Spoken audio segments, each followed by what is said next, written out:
السلام عليكم ورحمة الله وبركاته.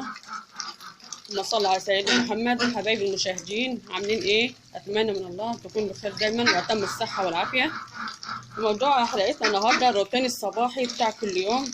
ايمن وقت الصبح ابص على الطيور بتاعتي، اعلفهم واحط ميه وبشرهم كده، واشوف لازما ايه الصبح كده اقعد معاهم شويه، اشوف مثلا حاجه كشة، حاجة تعبانة، كويسين، حاجة أطمن عليهم كده. إيه لازما إيه مباشرة كل يوم، وإيه تخلي بالك لازم يكون إيه الواحدة صاحية عشان إيه ما تخسرش فيهم، ربنا ما يخسرش حد. ودلوقتي أنا حطيت لهم العلف كده زي ما حضراتكم شايفين، فبعدين برضه إيه أحط لهم مية، ولازم برضه تكون إيه حاجاتهم إيه نضيفة، يعني إيه ما تبهاش، ما يكونش فيها بواقي أكل ولا حاجة. يعني في الصيف والحر ده بالذات ثم انت ايه عطيت تبص عليهم، ولو في بواقي اكل ثم انت ايه تشيليها، لان احنا في الصيف البواقي اللي تفضل ده بتحمض وده غلط عليه. يعني مثلا في يقول لك لو في اكل عندك مش كويس ولا كده ارمي الطيور، لا الطيور برضك إيه لها معده برضك بتتعب، انت كده بقى بتضرين. لازما انت ما تكون حاجه مثلا كده الاكل فضل قدامهم تحاولي تغيريه، وحاولي انا عن نفسي اما احاول ان انا ايه ما افضلش اكل قدام، بالذات لما كنت اكل بتضيف له ميه، زي مثلا ايه بيكون بط كبير زي ده، الاكل ده لسه بتضيف له ميه، لو فضل كتير قدامهم بيحمض ده وايه وده يتعبهم. فانا بقى ايه بعمل على قد الطلب على طول، يعني ايه كل طاقه بحط لهم ايه على قد، بحيث ما تفضلش حاجه ايه تعمل وتتعبهم ولا حاجه، او ترميها وتبهدليها وتكلفي نفسك كل يوم ولا حاجه ترمي من قدام.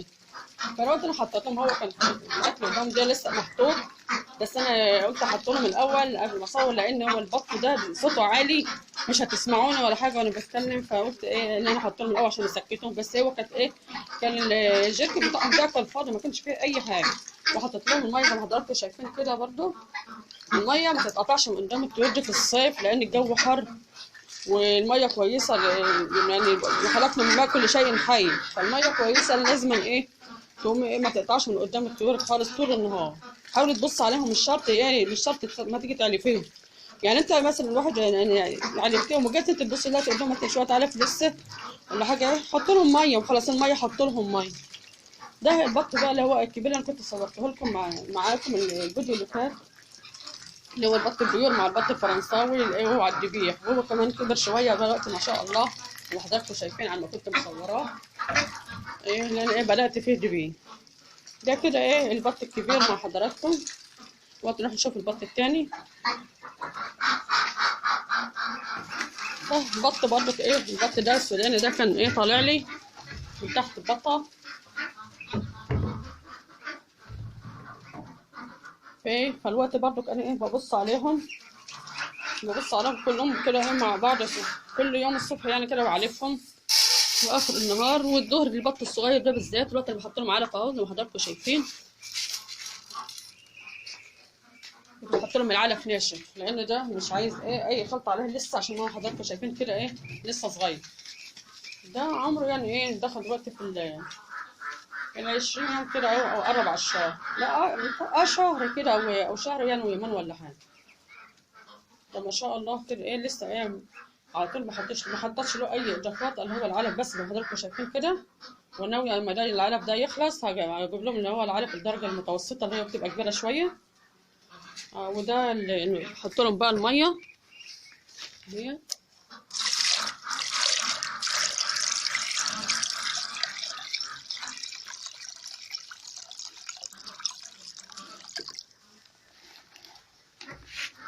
فالبط ده يعني اول ما طلع لي كده عملت له تحصينه، جبت له تحصينه من عند الدكتور البيطري وحطيتها له من يومها. ما شاء الله انا ما حطيتش لهم اي علاج تاني ولا خدوا مني اي علاج. ما شاء الله يا ربنا ايه سلمهم المره دي، ومع حراره الجو كده بس ايه عشان ايه وهو طالع بعد ما طلع كده باسبوع انا ما استقبلت على المسوق زي ما قلت لحضراتكم بالعلف والكلام ده وعلمته على الاكل، فعملت له جبت له تحصينه من عند البيطري واديتها له. التحصينه دي ايه بتفوقهم وتخليهم ايه تقوي جهاز المناعه عندهم شويه، لان بيبقى فيها رفع لجهاز المناعه عشان خاطر ايه الفيروسات والحر والصيف وكده، بيبهدل الطيور شويه. فالحمد لله حطيت لهم التغسينه بقى من لسه ما حصلش اي حاجه الحمد لله، ربنا يستر. فدلوقتي هو ايه البط ده، البط الصغير ده كنت انا حاطاه في يعني في تحويطه صغيره كده تحت، هو كان صغير. فلما كبر جبته في الاوضه ديت عشان ايه اوسع شويه، يعني كل ما يكبر ايه بيكبروا بقى المكان، وعشان الاوضه دي فيها تهويه فيها شمس وهواء كده شويه عشان ايه خاطر الحر.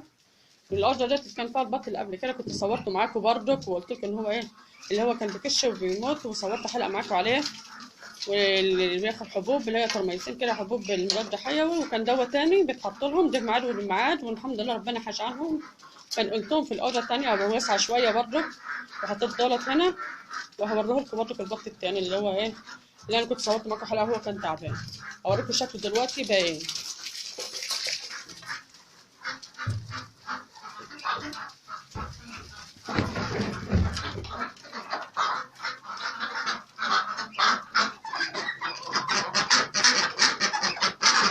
البط بقى اللي انا كنت صورته لكم قبل كده وكان تعبان وكش، لما هو بقى كويس وكبر الحمد لله دلوقتي كبر بقى كويس اهوت. كان عندي بطتين تاني كبار ضفتهم مع بعض في الاوضه ديت، نقلتهم في الاوضه دي. اوضه يعني ايه فيها الوقت باب اهوت، اوضه فيها بلكونه اوسع شويه من اللي هم كانوا فيه، وفيها الشباك برضه اهو بيهولهم علشان خاطر ايه الحر. وقلت اوسع لهم المكان عشان برضه ايه ما يبقوش زحمه على بعض. والحمد لله ربنا حاش عنهم من الدواء اللي كنت جبت لهم، وبداوا ياكلوا مش فتح الشهيه لهم بداوا ياكلوا وكبروا ما شاء الله زي ما حضراتكم شايفين كده. فدلوقتي برضه ايه غيرت لهم العلف، لان كنت الاول حاطه لهم كان لسه ما ضفتش لهم مرده ولا اي حاجه، كنت حاطه لهم مرده بتاع علف وعيش بس وداش عشان هم كانوا لسه تعبانين. ولما تعبوا كنت حشت عنهم الدش، الدكتور قال لي حش عنهم الدش، كنت حاطه لهم ايه عيش وعلف بس. وبرده كده رغم كده برضه انا ما شلتش عنهم العلف على فكره، لان يعني البط السوداني بالذات عايز رعايه. يعني مش معنى ان هو مثلا كبر كده خلاص بقى تخش عنهم العلف، لا هم لسه برضه في الحاله دي عايزين، بس ايه مش الشكل الاول برضه يعني ما تحطوش لهم ايه العلف بس صافي، لا انا برضه ايه ضفت لهم العلف اهو. حطيت لهم ده علف، ده العلف بتاعهم علف على دش على عيش على حبه رز.